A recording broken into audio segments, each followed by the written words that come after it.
Tanpa kita sadari, hal-hal seperti waktu kematian, waktu pasti Lailatul Qadar hingga perkara orang yang benar-benar menjadi waliullah, wali Allah, belum ada yang bisa menjawabnya.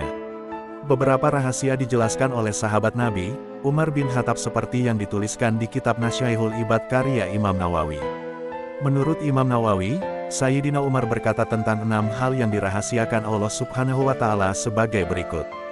Sesungguhnya Allah Subhanahu wa Ta'ala merahasiakan 6 perkara di dalam 6 perkara lainnya, yaitu merahasiakan ridanya dalam perbuatan taat, merahasiakan murkanya dalam perbuatan maksiat, merahasiakan Lailatul Qadar dalam bulan Ramadan, merahasiakan wali-walinya di tengah manusia, merahasiakan kematian di sepanjang umur, serta merahasiakan sholat wusta di dalam sholat 5 waktu, keridhaan Allah Subhanahu wa Ta'ala dalam ketaatan.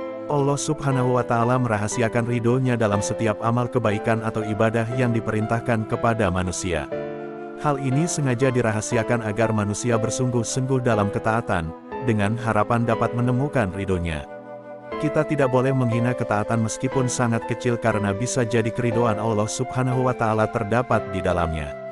Seperti hadis Nabi Muhammad SAW tentang wanita pezina yang mendapat ampunan Allah Subhanahu wa Ta'ala hanya karena memberi minum seekor anjing yang kehausan. Kemurkaan Allah di dalam kemaksiatan. Murka Allah dirahasiakan agar manusia menjauhi perbuatan maksiat.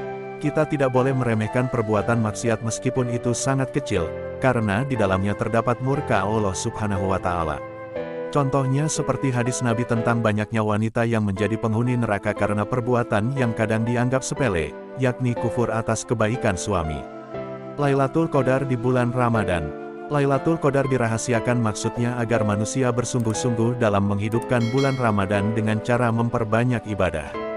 Karena pahala sunnah pada bulan Ramadan bagaikan pahala fardu pada bulan lainnya. Hal itu sebagaimana yang dijelaskan dalam sebuah hadis, bahwa ibadah sunnah yang dilakukan bertepatan dengan malam Lailatul Qadar, bernilai sama dengan ibadah fardu. Bahkan An-Nakhai juga mengatakan, 1 rakaat sholat dalam Lailatul Qadar itu lebih utama dari 1000 rakaat di luar Lailatul Qadar dan sekali membaca tasbih di dalamnya itu lebih utama sebanyak 1000 kali membaca di luar malam itu, malam Lailatul Qadar. Waliullah atau wali Allah Subhanahu wa Ta'ala. Para kekasih Allah Subhanahu wa Ta'ala diselipkan di tengah para manusia, maksudnya agar tidak menghina seorang pun dari para kekasih Allah, ulama, kecuali memohon doa dengan harapan dapat bertemu dengan waliullah. Oleh karena itu, Islam juga mengajarkan untuk tidak menghina orang lain karena siapa tahu dia adalah seorang waliullah. Ajal kematian disisipkan di sepanjang usia. Kematian menjadi rahasia Allah Subhanahu wa Ta'ala, maka hendaklah di setiap denyut jantung selalu digunakan untuk mengumpulkan bekal untuk hari kematian nanti dengan cara memperbanyak ibadah. Karena kematian bisa datang kapanpun dan dimanapun.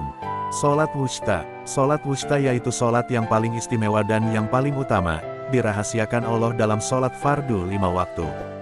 Maksudnya agar manusia mencarinya dalam setiap sholat.